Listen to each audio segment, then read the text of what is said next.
Power, live from Washington, D.C.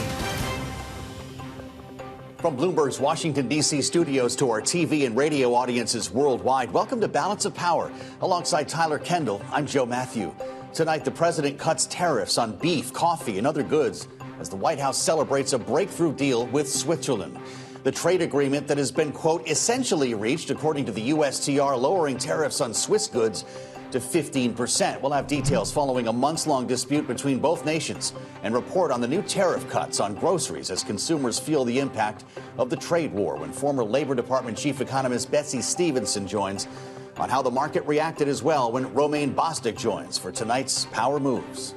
Plus, Defense Secretary Pete Hegseth announces a new operation in the Western Hemisphere, Operation Southern Spear, as critics of the administration warn of mission creep potentially against Venezuela. We'll discuss with Evelyn Farkas, Executive Director of the McCain Institute, up ahead. And the president publicly calling for the DOJ to investigate Democratic officials' ties to Jeffrey Epstein while downplaying the emails implicating him this week as a Democratic hoax. We'll discuss with Cobb, former special counsel to President Trump in the first administration.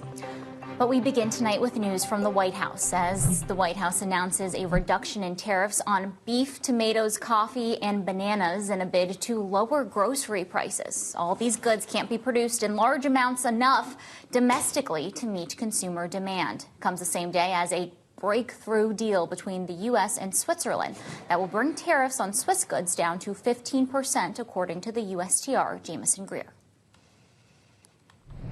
Working with the Swiss, what we've done is we've identified the areas and the reasons why we have a big deficit with them in goods, and it really boils down to things like pharmaceuticals, gold, right, trade in gold, and a handful of other things.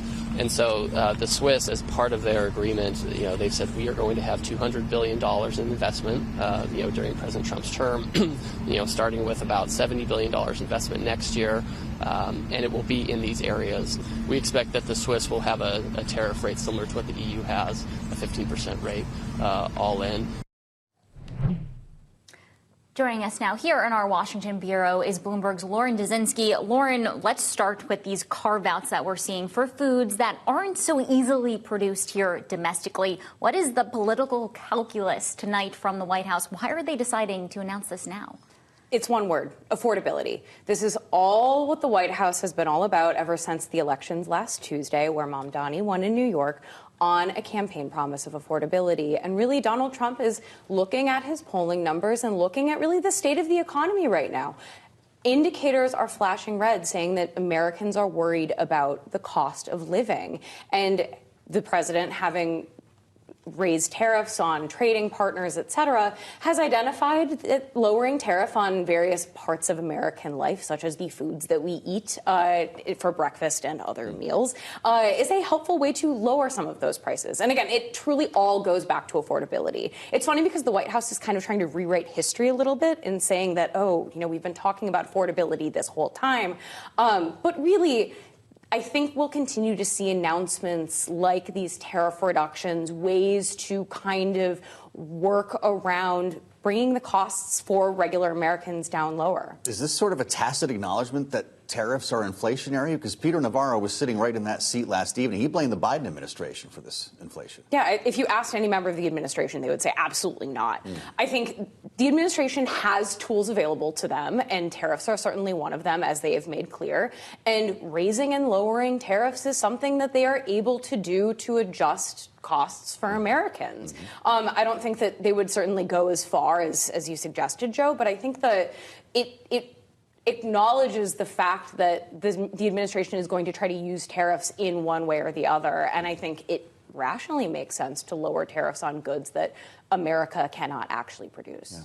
Something else we wanted to ask you about was breaking news right before we came to air. The U.S. is dropping flight reductions to 3% from 6% starting on November 15th. This comes, of course, as the government is now finally reopened. What do we know about the administration's policy here when it comes to this rollback? Yes. So we knew at least that the administration was going to slowly taper back those flight reductions. And so this announcement that we just got in the last hour that it's reducing to 3% from 6% effective at 6 a.m. tomorrow morning, congratulations for all those early Saturday morning travelers, is really an indication that air travel is going to swing back to normal. Today, we did see some cancellation or some ground stops related to staffing. So while the shutdown is over, the airline system is still, the air travel system is still essentially struggling to get back into place. But this announcement today that the restrictions are being lowered is an indication that things are going back to normal.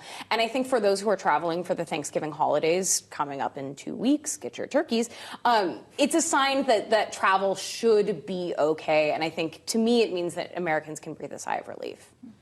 Lauren, it's great to have you, as always. Bloomberg's Lauren Dezenski with us in Washington, and with us now from World Headquarters in New York for more on the economic outlook here is Betsey Stevenson, professor of public policy and economics at the University of Michigan. She's also former chief economist at the Labor Department in the Obama administration. Betsey, it's great to have you as part of our conversation here on Bloomberg TV and radio. I'll ask you a similar question that I asked Laura. Peter Navarro was with us last evening. He talked about Biden inflation. The White House today was out with a statement saying that Joe Biden inherited or left Donald Trump, I should say, an economy in shambles. Yet lowering tariffs on certain goods implies the connection between tariffs and inflation, does it not? It absolutely does. You know, I just wish we could have an honest conversation about the economy. Everything's become so partisan and so political. Let's talk real numbers. So what we had was inflation definitely took off in 2022. Everyone knows that. And in 2023, it was going up and then started coming down. By 2024, we came really close, actually, to hitting the Fed's target of 2%. Didn't quite get there. I think the lowest month was 2.1%. But what we've seen is inflation that's been trending up over, the last 6 or 7 months. And that's directly reflecting tariffs. And the inflation that we're seeing is due to things that people are seeing at the grocery store, like the price of coffee being up, the price of bananas being up, the price of beef being up, those things that people are really going to notice. And then, there's a lot of confusing talk about energy. Gas is down, but natural gas is up. Home heating is up. And families are definitely feeling the pinch. And then, of course, there are things like health insurance premiums that are up. So this is not a problem of an economy that was in shambles. Actually, the economy was pretty strong.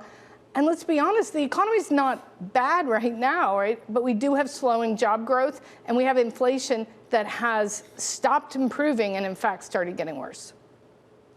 So when we're talking about potential solutions, how quickly could these tariff exemptions, these tariff carve-outs actually make their way through the economy? When could American consumers see relief after we've gotten this order saying that we're going to see those tariffs cut on some items like coffee and bananas? Well, I guess one thing is, are they going to stay cut? Do companies believe it enough to be able to lower their prices? I mean, on the one hand, they're saying they're going to bring tariffs down, and on the other hand, we're hearing talk about raising tariffs on Italian pasta. So, I don't think that this tariff game is over. If we could count on those tariffs going away and staying away, I think prices could come down pretty quickly. But I don't know that we can count on them going away and staying away, because this has been a very chaotic administration when it comes to making tariff policy. They just can't make their mind up. Well, you can't take them all away, right? The president's suggesting that it might be time to send $2,000 checks, the pocket dividend, as we're calling it, to Americans, and he would need this tariff money to do that, wouldn't he? Well, and he's not even bringing in enough money to send $2,000 to everybody. So, there is a lot of contradictions out there about, yes, they can't all go away, but what happens when all of a sudden people are upset because staples that they buy, like pasta, are high? Is he going to then cut those tariffs? And then what will he make up? Will he go back to tariffs on coffee or something else? And what about beef? He's saying he wants to bring more beef in, but then, we actually produce beef in the United States, and American cattle farmers are like, hey, wait, this was not one we wanted you to take away. So I just think that this is a chaotic situation that's not a coherent economic policy, and that's been the problem with these tariffs from the very beginning.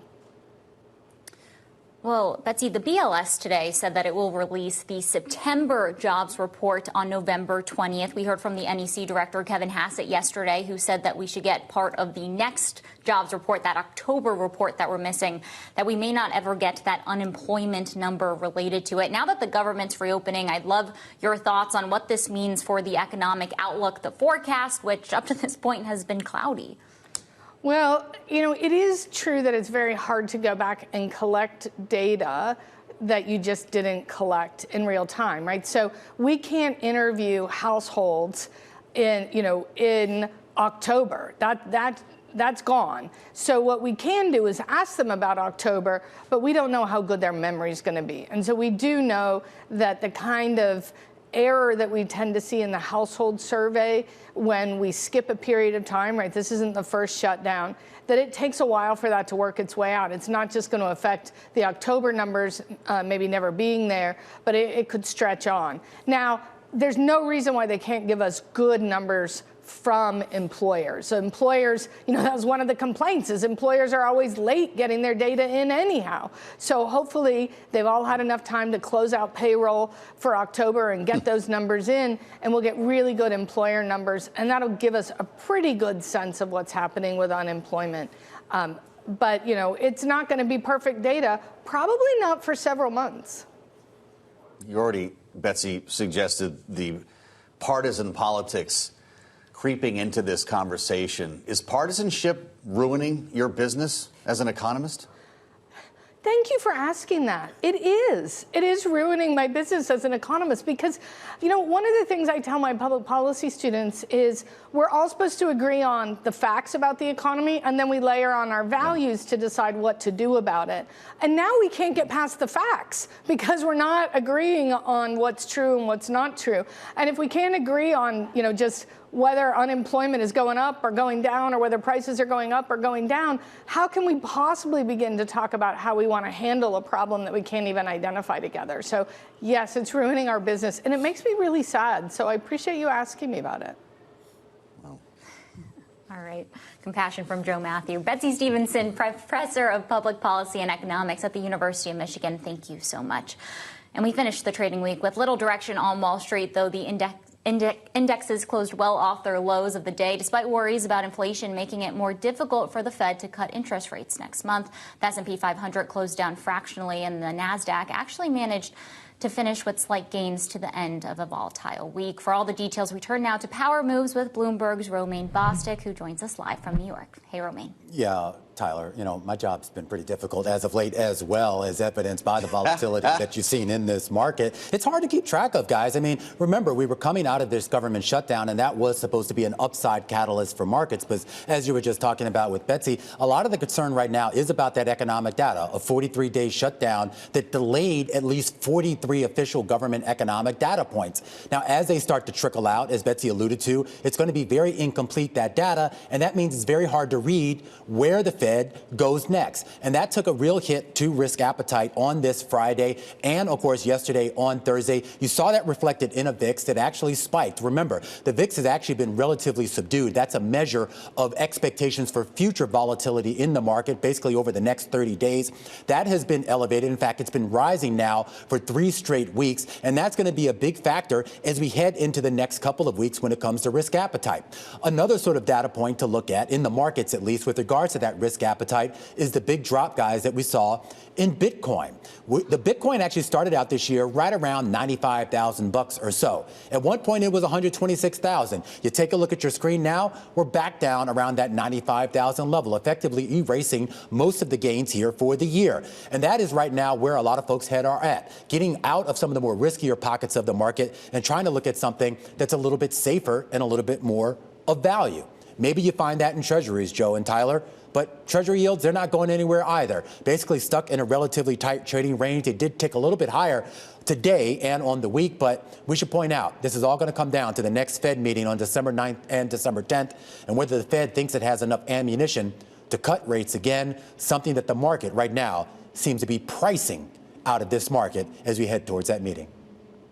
Wow, that's a wild round trip for Bitcoin, Romaine. We all know it's a big week next week, so how nervous should we be for NVIDIA earnings? Well, as you know, Joe, NVIDIA is the equity market, whether you love it or hate it. Of course, the biggest weighting in the S&P 500, the biggest company, publicly traded company in the world. It's expected to report earnings, and expectations are high. But you want to know what, Joe? I had a chance to catch up with Joseph Moore at Morgan Stanley, one of the most bullish analysts on the street on NVIDIA, and he made it very clear. Expectations, in his view, may not actually be high enough. He thinks that not only are they going to beat the bar, but he thinks they can exceed it by the pretty high margin. The idea that there is so much pent-up demand right now for those high-end chips that NVIDIA sells, and he sees, at least in the near term, meaning over the next 12 months or so, no real disruption in that. But we'll find out after the bell on November 19th when we hear from NVIDIA and Jensen Huang himself as to whether that is still actually true. Wow, there's a lot there to look forward to, Romaine. I hope you'll be with us that evening. Romaine Bostick from New York, thank you. Have a great evening and a great weekend. Coming up, we'll discuss the latest developments surrounding the newly released Jeffrey Epstein emails and what the president is now directing the DOJ and the FBI to do with Ty Cobb, former special counsel to President Trump during the first administration, up ahead. But first, the Defense Secretary Pete Hegseth announcing a new operation in the Western Hemisphere. It's called Operation Southern Spear. We'll get into it with Evelyn Farkas, Executive Director of the McCain Institute, next on Balance of Power on Bloomberg TV and radio.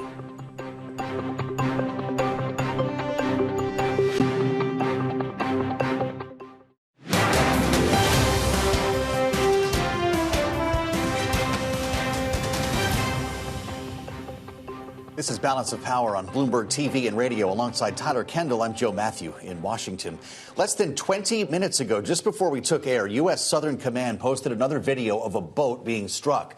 The post saying, quote, intelligence confirmed the vessel was involved in illicit narcotic smuggling, transiting along a known narco trafficking route and carrying narcotics. 4 male narco terrorists aboard the vessel were killed. That strike coming just after Defense Secretary Pete Hegseth announced a new operation against so-called narco-terrorists in the Western Hemisphere.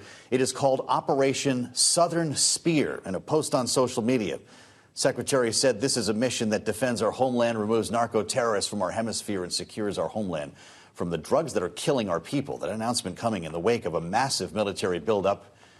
Speculation the U.S. may be preparing to strike targets in Venezuela. Joining us now with her perspective on this and more, Evelyn Farkas, Executive Director of Arizona State University's McCain Institute. She's also former Deputy Assistant Secretary for Defense for Russia, Ukraine, and Eurasia in the Obama administration. It's great to see you, Evelyn. Thanks for joining us. Now that we know that the USS Jerry Ford Carrier Strike Group is in the region, we're still picking off boats alleged to be smuggling drugs. Are we about to launch real strikes against the country and potentially enter a war with this nation? Well, Joe, I don't think, first of all, thank you for having me on again. I don't think that we deploy a carrier, into the Caribbean if we're not serious. We move that carrier from the Middle East. We need that carrier in the South China Sea. We need that carrier to deal with priority threats, China, Russia, North Korea, Iran. So, the fact that we moved it means we must mean business. That means that President Trump is going to take a decision to use force one way or another, I believe. From the action the U.S. has already taken, including moving this strike carrier group, to the action that the administration is reportedly weighing, what can we glean about the objectives that the administration is trying to achieve here? Is this about the cartels, or is this about something more when we're looking at the broader geopolitical context of the region? Yeah, I'm glad you asked that, Tyler, because I think the way Joe framed it is using the words of the administration, which is this is about a war against drug traffickers, which they've labeled also terrorists. I'm not sure how that label got attached, legally speaking. The reality is it's not, I don't think that their objective is to kill the drugs that are coming to the United States first and foremost. They wouldn't need a carrier strike group to do that. I think what they're trying to do is change the government in Venezuela. This is about regime change. And I have to note that nobody, here in the U.S. thinks that Maduro should stay in power. I mean, the guy is illegally in power. He stole the election. There was an election that was conducted. It was a free and fair election. The opposition showed that the machines had ballots, paper that came out of the machine that matched the paper that the people filled out. They had the receipts to show the fact that they won. But Maduro said, I don't care. and he accused the opposition of lying and basically held on to power and forced the guy who won into exile in Spain. And the other opposition leader, Maria Corina Machado, is the one who got the Nobel Prize, and she's in hiding in Venezuela. The way to bring about regime change is the question here. And I'll just add one other thing for both of you about the drugs.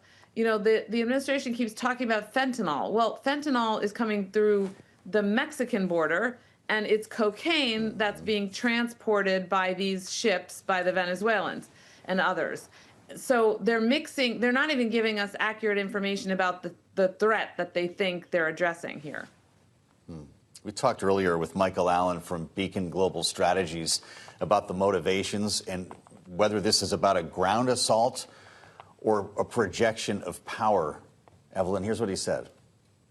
I don't think he's going to go on the ground, but then that raises the question of why do it? Because I don't think he's really going to achieve regime change by doing it, and there are not that many cartel targets. The issue here is that I don't think we've been staring at Venezuela like we do other countries and developing target sets for very long. This is a project that the intelligence community engages in. I really wonder how many targets we have to prosecute here and ultimately what happens. Of course, we all want to see Maduro go, but it's really hard to achieve those sort of aims by an air campaign alone. So if you listen to Michael Allen's rationale here, Evelyn, you wonder if there's any thought of actually attacking Venezuela, if this projection of power is simply to scare Maduro out of the country. Well, that is one option, Joe. Maybe the president and, his cabinet have decided that they're going to try to just intimidate Maduro, but it hasn't worked. Yeah. It hasn't worked yet. And how long can the carrier just, loiter there to try to intimidate Maduro? I don't think Maduro is going to be intimidated. I do agree with Michael Allen, whom I know very well, and he's a great guy and a good thinker on all of this. The air power alone isn't going to cause Maduro to flee the country either. So it probably will require some forces going in and seizing him. And that could lead to, loss of American lives if it's not planned out properly. And I just worry that this use of force is not the best way in terms of U.S. priorities, U.S. resources, including people, to achieve regime change in Venezuela, especially when we have so many other priorities. In the last 30 seconds that we have you, Evelyn, I wanted to ask you about next week when the Saudi Crown Prince Mohammed bin Salman will be visiting the White House. What are you watching for, as we know that these two leaders have a relatively close relationship? Well, I hope that on the one hand, the Saudi government, Tyler, puts pressure on our administration to continue the work that it's already done and, to move towards the two-state solution and doing something not just to solve the immediate crisis in Gaza, which is still very much a work in progress, but also to address what's happening in the West Bank and the overall lack of movement towards a two-state solution. The Saudis have been really clear that they're not going to normalize relations with Israel unless there's a solution for the Palestinian people, a real solution, a two-state solution. So that's one thing. On the U.S. side, I hope that we will be cautious about what we provide the Saudis in terms of defense equipment because of their close relationship with China. All right, Evelyn Farkas, Executive Director of Arizona State University's McCain Institute. Thank you so much. And coming up, the president publicly calls for the DOJ to investigate officials' ties to Jeffrey Epstein. We'll have more up ahead with Ty Cobb here on Bloomberg. This is Balance of Power.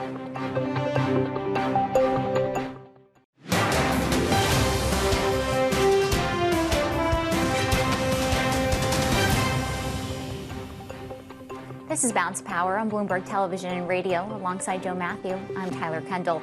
Today, President Trump took to his social media platform to post about Jeffrey Epstein, just 48 hours after emails released by the House Oversight Committee suggested the president spent hours in a house with one of Epstein's victims and allegedly knew about the disgraced financier's actions. Now, President Trump says he is asking Attorney General Pam Bondi to order the Department of Justice and FBI to, quote, investigate Jeffrey Epstein's involvement and relationship with Bill Clinton, Larry Summers, Reid Hoffman, J.P. Morgan Chase, and many other people and institutions to determine what it was going on with them and him, adding, quote, records show that these men and many others spent large portions of their life with Epstein and on his island. Stay tuned, unquote. We should note Larry Summers is a Bloomberg contributor. Joining us now with his perspective on this story and more is Ty Cobb, former federal prosecutor and former special counsel to President Trump during the first administration. Ty, thanks so much for being here. Can we just look big picture? Where is this heading? How many different investigations could we potentially see when it comes to Epstein's alleged ties with members on both sides of the aisle? That's an excellent question. I think today's message from Trump is, I'm going to scatter the pond with as many names and theories and rumors as I can to try to degrade the overwhelming evidence against me. This is really just a distraction. Trump, interestingly, in his post today, said, I want you to investigate Democrats, not Republicans. Now, that's not the way the Justice Department is supposed to work. But I think you could see a lot of investigative activity. We certainly know that between Bill Pulte and Ed Martin and the president, revenge prosecutions are at full scale and going apace. And this is just another segment of that. But it's also designed in large part to try to mask the overwhelming evidence that's accumulating of Trump's associations with Epstein, how long they went on. Clearly, some of these recently released emails and documents document the fact that Epstein was in very close touch with Trump and or the administration, really right up until his death. So the theory that somehow that this was a relationship that was abandoned in the early 2000s, has been blown to smithereens. So that's, I think you'll see a lot of activity. You'll certainly see Trump trying to do as much whataboutism as he can, but nothing can distract from, the evidence of his heavy involvement with Epstein and their close relationship, highlighted by the birthday picture that he drew and the warm message that he gave Epstein recently released, and the documents released yesterday. So you put this all together, knowing that Pam Bondi has chosen a prosecutor, Ty, to examine any Epstein-Clinton ties, along with some of the others who were listed in the president's post. That certainly didn't take long. But based on what you've seen in the documents, have you seen or found any evidence of criminal wrongdoing? Well, certainly as to Epstein and Ghislaine Maxwell, there's evidence of criminal wrongdoing. Yes, of course. They were both indicted and convicted for, the predatory trafficking of young girls. Right. And as to in terms of those Trump, who have been implicated, though, from Trump on down. No, as to Trump and Clinton and all these, salacious allegations, no, there is no evidence yet of, criminal wrongdoing. On the other hand, what we do know is that the Epstein files, which Trump has called fake, called a hoax, now he wants it used, notwithstanding it's a fake and a hoax, to be used against Clinton and Democrats. So, there's a little bit of hypocrisy there. And Bondi, as you say, true to form, has jumped up to do the bidding that Trump has directed her to, as she did when he demanded revenge against Comey and Letitia James. But she's not going to be able to make a criminal case against any of these Democrats. This is really just PR stuff to try to dilute the evidence against Trump. We're talking about the documents released by the Oversight Committee earlier this week linked to Epstein's estate. But now there is this effort in the House of Representatives to vote on releasing the documents related to the Department of Justice investigation. But Ty, are we ever going to see those files actually come to light, be released, considering that we know that this is going to have to get a vote in the Senate, and even if it passed there, it would wind up on President Trump's desk for signature? Well, it'll be interesting to see. The Democrats are going to have to go on record. Do they want to protect the president or a pedophile? I think, if they do, that's something that the voters should consider, and they should, for everybody who votes not to release these files, they should be thrown out of office. It's clearly a violation of their oath although that hasn't stopped him so far in the past 10 months. I do think that the documents that are being gradually released are unlikely to result in, significant criminal prosecutions, if any. But I do think that people want to know. People are very interested, and certainly there are some very, very damning evidence as to the president's involvement, very contrary to the denials that he's put forward, and very contrary to the statements by Bondi and Kash Patel and others. So I do think this is an important moment for Americans. I think you're going to see, perhaps as many as 100 Republicans vote to release the files in the House, and I think that'll put a lot of pressure on the Senate for people to vote to release the records. Now, if they don't, they don't. But I think that's something that Americans will take into the calculus at the ballot box. Well, let's go back to the first term for a second, Ty. This is firsthand for you. When the president compares this to what he calls the Russia hoax. You were there when the president was facing allegations of Russian collusion. Do you see these two cases being the same?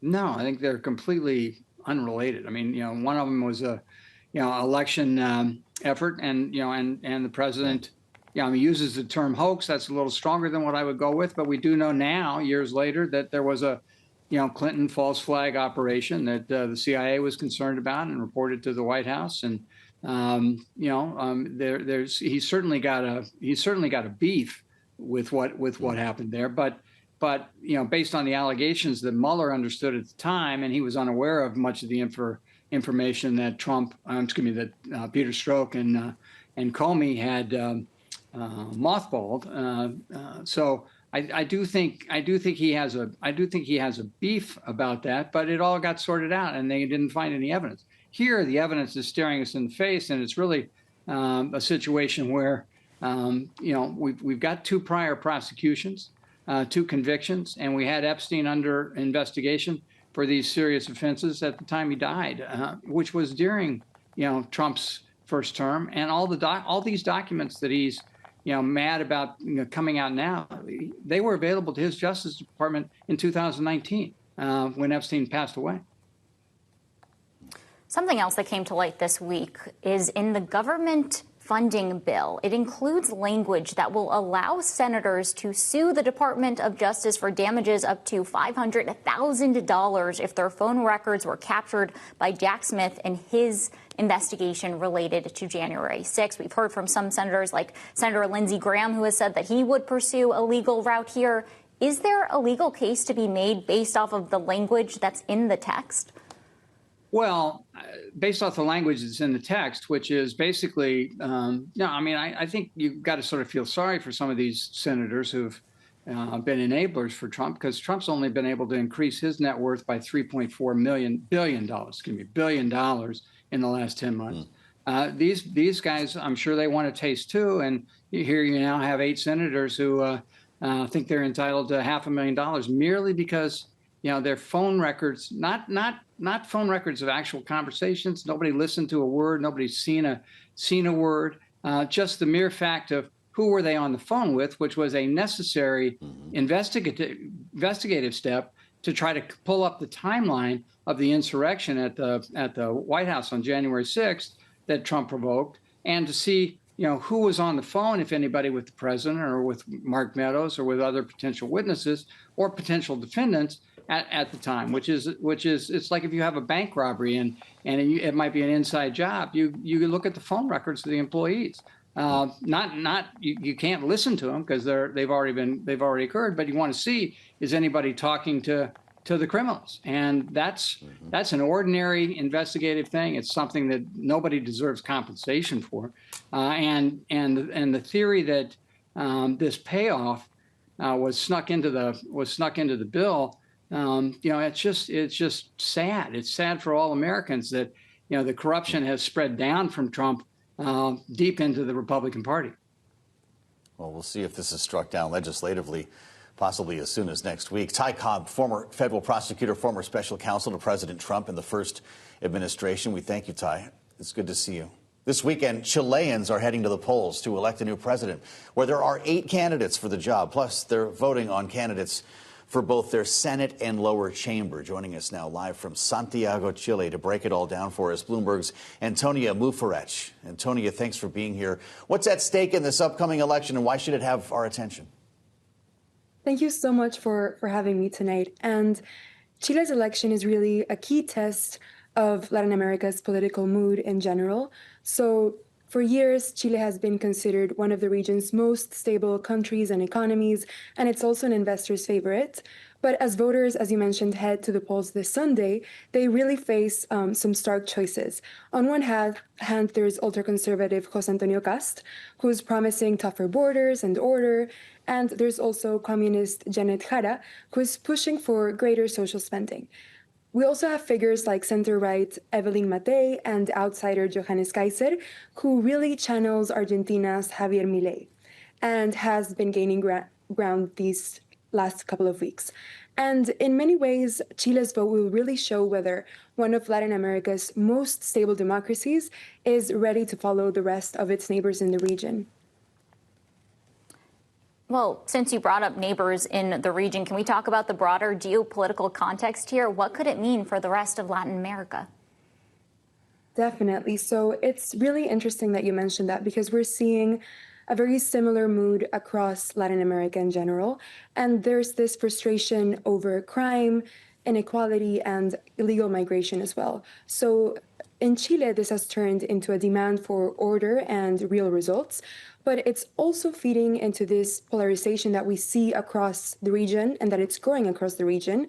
And this is because as economies slow and people lose faith in traditional politics, this polarization grows. So voters, especially when it comes to the elections in Chile, are splitting between those who want strong leaders who will restore control in the country and those calling for more social inclusion. And this is something that we've seen across the region in different countries.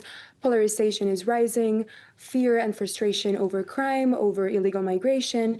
So what happens in Chile in these elections will be a signal whether that divide keeps on getting wider and how far Latin America's democracies are willing to bend under pressure. All right, Bloomberg's Antonia Mufarech reporting live for us from Chile. Thank you so much. And coming up, the Bloomberg report highlighting how many Americans have been dropped from the global entry program without reason in many cases. Those details up ahead. And a criminal referral for mortgage fraud hits another one of President Trump's perceived political enemies. We'll discuss that and more with our panel next on Balance of Power on Bloomberg Television and Radio.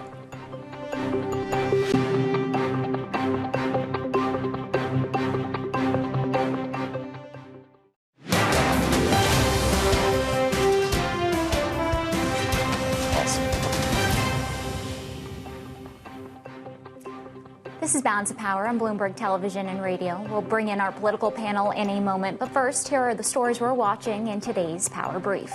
Global Entry, a program for faster entry into the U.S. for low-risk travelers, has revoked tens of thousands of memberships this year without explanation. A Bloomberg News review of the data shows this trend has jumped 47% from last year and is on pace to increase 144% over the next 5 years. It's all part of a growing pattern of disruptions for international travelers, including more frequent phone searches and social media vetting for visa applicants. The Trump administration is rescinding restrictions on oil drilling in Alaska's 23 million acre state petroleum reserve. This reverses a move by former President Biden that banned oil and gas leasing on nearly half the area in 2024. Alaska has forecast that crude production from the reserve will climb from 15,000 to nearly 140,000 barrels a day in the next 10 years. Some environmental groups are expressing concern over harm to Arctic wildlife, though local residents' advocacy group has praised the decision and criticized the original ban for not consulting locals. And California Senator Adam Schiff is trying to block the president from receiving hundreds of millions of dollars, potentially in compensation from the Justice Department, with a new bill called the, quote, No Torts for Trump Act. The bill would prohibit sitting presidents from seeking taxpayer-funded payouts. The president has called for a settlement for what he alleges were improper investigations into him under the Biden administration. Comes the same day Democratic Congressman Eric Swalwell was referred for alleged mortgage fraud, joining Senator Schiff, Letitia James, and Fed Governor Lisa Cook. Joining us now this evening's political panel, Bloomberg Politics contributors Rick Davis, Republican strategist and partner at Stone Court Capital, alongside Democratic analyst Jeannie Shanzano, democracy visiting fellow at Harvard Kennedy School's Ash Center. It's great to have you both here. Happy Friday. Yeah, it's been another long week, and there are big questions, Rick, this evening about a vote that's going to take place in the House next week on a standalone piece of legislation to knock down a provision that was snuck into this CR in the Senate. I say snuck in because a lot of House members didn't know it was there, that would allow senators to sue the Department of Justice. We were just talking about Ty Cobb for having their electronic records seized. Is this something that will pass the House and change this law, or is this the new reality for Congress? Well, hopefully it's not the new reality. This was a midnight deal, as they like to say on the Hill, and John Thune stuck it into the bill. It was never vetted. It was never discussed. There was no press around this, no visibility on it, and in essence, is a payout, just very similar to what we were talking about before, for 8 members of the Republicans in the Senate because of their exposure to an investigation on the J6ers. I mean, and by the way, there are those in the House of Representatives who had similar problems and never got consulted and never got included. Right. So when it got over to the House and the Speaker picked it off, he's like, no, stop. But it was too late. They had to pass the bill. They wanted to open the government. Now he has to go back and fix the problem. And that bill, I think, will pass because who doesn't want to put a X by that now because it's so inflammatory. The idea that United States senators are going to get taxpayer money for something that actually was legal doesn't make any sense whatsoever. Wow. But, Jeannie, does the Senate see it that way? Even if this passes the House, it would then make its way over to the Senate. And, of course, this has to do with those senators that we highlighted. Yeah, I certainly hope so, Tyler. Bloomberg reported, I think it was earlier today, that Mike Flynn is seeking $50 million from the Department of Justice. You were just talking about this bill that Adam Schiff is trying to pass to stop the president from being able to get a payoff. We're talking about Republicans in the Senate passing a provision of a bill to reopen the government that allows them to get a $500,000 payout, at least 8 of them. What happened to a time in the United States when the people we elected, whether senators or presidents, were there to protect taxpayers and to make sure that money wasn't being wasted? I mean, all we're talking about here is payouts to people, in some cases who were convicted of crimes like Mike Flynn, and in other cases who were investigated, like the president, and like the senators weren't even investigated. They were just swept up in another investigation. So to me, I certainly hope that the senators come in and follow the House, and Mike Johnson is 1,000% right, and repeal this provision. If they want to do it, it should apply to all of us, not just 8 Republican senators. Well, we should learn pretty soon on this. The Justice Department, meantime, is launching an investigation, as you might have heard earlier this hour, into Jeffrey Epstein's ties to former President Bill Clinton and others who were highlighted in a post by Donald Trump, including J.P. Morgan Chase, as he puts it, presumably a number of people inside that firm. I want you to listen to what Barbara Comstock had to say about this when we talked to her earlier today, former Republican Congresswoman from Virginia. Listen. This is something that the MAGA base themselves are not sympathetic on keeping these files under wraps. You're seeing MAGA flags in neighborhoods coming down because they want these files released. You have White House battles between and among people like Pam Bondi and Dan Bongino and the FBI director Kash Patel, who himself was on the air saying, why don't they put these files out there? So there's really no recourse to not letting these files, become public. The president on Truth Social, Rick Davis, says now that the Democrats are using the Epstein hoax, as he calls it, to try to deflect from their disastrous shutdown. Some others on the program said the president's trying to deflect from his own involvement by targeting these Democrats? What's going on here now? Yeah, I think it's a combination of all that. I mean, the president isn't immune to revenge, prosecutions. He has been using them in other areas. The same guy that railed against the Biden administration for politicizing the Department of Justice and, creating these kinds of initiatives is doing exactly the same thing himself. And I think Barbara Comstock has a point. I think all this is great theater in Washington and impacts people's lives in a very negative way. But the voters who put Donald Trump in office, I think, are seeing all this kind of behavior as just kind of a recreation of the things they were against during the Biden administration. And I think the White House should tread lightly on this idea of sort of copycat prosecutions and going after people just because you want to change the topic. And I think this will backfire. I mean, my guess is Washington will start to revolt on this stuff. There are a lot of very big issues that are being unattended to. And here we are spending all our time after a big government shutdown talking about, salacious stories about Jeffrey Epstein. And now, Trump going after Democrats because Republicans are embarrassed by it. Mm-hmm. Jeannie, we're getting some breaking news right now as we speak. Politico is reporting that the House will vote next Tuesday on releasing the Epstein files, actually faster than we had been thinking. We thought it was going to be closer to December for this. But now that the president is calling for these other investigations, does this just prolong this matter further, even after this vote takes place? Yeah, and Tyler, all day I was trying to imagine what was the president thinking? If you want to distract attention away from something, why do you reopen the Pandora's box, call for new investigations? Rick is right. It could be because he wants to say, well, you're accusing Republicans and me in particular. Here's the Democrats. But I have another theory to float. I think the administration and the president may fear that this is going to pass the House, which I think it will, and maybe even the Senate, and land on his lap. And he knows how bad it is if he vetoes it.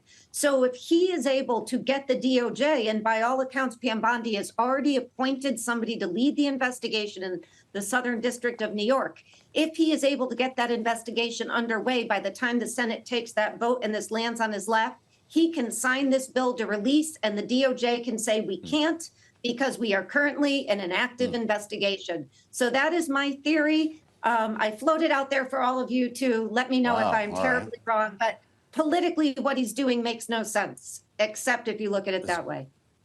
Is Jeannie onto something here, Rick? Hey, it's Friday. It must be conspiracy theory. Well, Friday news dump. I think that's overthinking it a little bit. But like who? Hey, things like this have been happening lately. So kudos to, coming up with a good scenario there. We're going to find out together, aren't we? Yep. All right. Our political panel today on this Friday, Rick Davis and Jeannie Shanzano, both Bloomberg Politics contributors. Thank you so much. Make sure to tune into a brand new Wall Street Week with David Weston. Tonight's episode explores how quantum mechanics is driving one of the biggest technology races of our time. That's coming up next at 6 p.m. Eastern, right here on Bloomberg TV and Radio. Thanks for joining us, as always, on Balance of Power. Have a great weekend. We'll meet you back here on Monday. Alongside Tyler Kendall, I'm Joe Matthew. This is Bloomberg.